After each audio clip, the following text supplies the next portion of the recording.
So far, you haven't sent any data to the server, to any script on the server.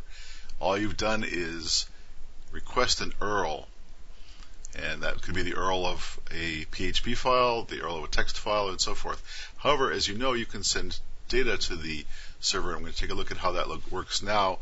This is options2.html, and it looks a lot like options.html, and you can select color scheme 1, which is red, green, and blue. It lets you select the color of the text, and you can select color scheme 2, and as you know, this downloads XML behind the scenes and loads it into the drop-down list box, and you can say black, white, or orange, and so forth for color scheme 2, or red, green, and blue for color scheme 1. However, this is options2.html. It differs from options 1 in that it only uses one PHP file. Instead of using options1.php and options2.php, this uses only one PHP file in the server, options.php, and you send it the number of the color scheme you want to use. If you want to use color scheme 1, you send it a value of 1. If you want to use color scheme 2, you send it a value of 2. Let's take a look at how this works. If the user selects the button with the use color scheme 1 caption, you call get options, which is going to be a JavaScript function that will interact with options.php with a value of 1. If the user selects color scheme 2 and clicks the button for color scheme 2, you call the get options function with a value of 2. Let's take a look at the get options function and see how that works. Here's the get options function in JavaScript. You pass it the number of the scheme you want to work with. Here's how it works. We're using the get HTTP method to interact with the server, and the way you pass data to the server is using the get method is to append that data to the end of the URL that you are interacting with on the server, that you fetch on the server. So here's how you put together the URL. You say options.php, and then you append data to the end of that URL using a question mark, and you can say scheme equals, and then you add to that the value of the scheme passed to you. So for example, if the user selected scheme 1, the URL would be options.php question mark scheme equals 1. Similarly, for option 2, for scheme 2, the URL would be options.php question mark scheme equals 2.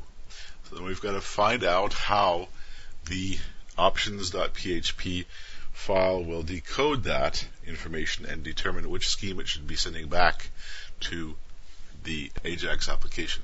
In general, this is the way you append data to an URL like this. It's called URL encoding, and if you have spaces in your text that you want to append to the end of an URL, you replace those spaces with a plus sign, and as here, you append that text you want to send as data with a question mark to the end of the actual URL of the file that you're sending it to. So here we are, options.php question mark scheme equals 1 or scheme equals 2, and now we're going to take a look at options.php and see how it decodes the information you're sending to it using the get HTTP method. Here is the way that options.php looks.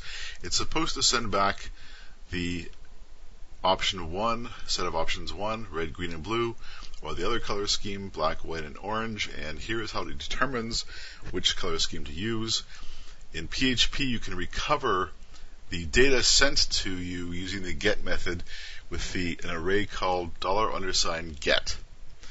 For example, to fetch the number associated with the set to the scheme parameter, which is how this URL works, options.php sets the scheme parameter to 1 or 2, depending on what was passed to the get options function. And you can check to see whether or not some data has been sent associated with the scheme parameter. In other words, if the scheme parameter has been set, then you want to return the correct color scheme, and that you can check with the isSet function in PHP. So if there is in fact data associated with the scheme parameter, the isSet function will return true, and you can execute the rest of this PHP. So you know now, if you're inside this if statement, that in fact data has been set, the scheme parameter has been set. So now you've got to check and see what the scheme parameter has been set to. You say $_get scheme. If that equals 1, then you set the options array to an array of red, green, and blue corresponding to the first color scheme. If the scheme parameter has been set to 2, then you set the options array to the second scheme, black, white, and orange. And then you're able to pass back using a single PHP file the correct data for each scheme based on the setting of the scheme parameter. So the actual PHP isn't very important here. What's important is you know that when you use the getHTTP method to fetch data from the server, you can also upload data to the server using this URL encoding, as it's called. You append a question mark and followed by the data you like to send to the server. And for more information on URL encoding, do a search on the internet. There are many tutorials on how to URL encode data. And that's the way you communicate with the server using the getHTTP method. Next up comes using the post HTTP method.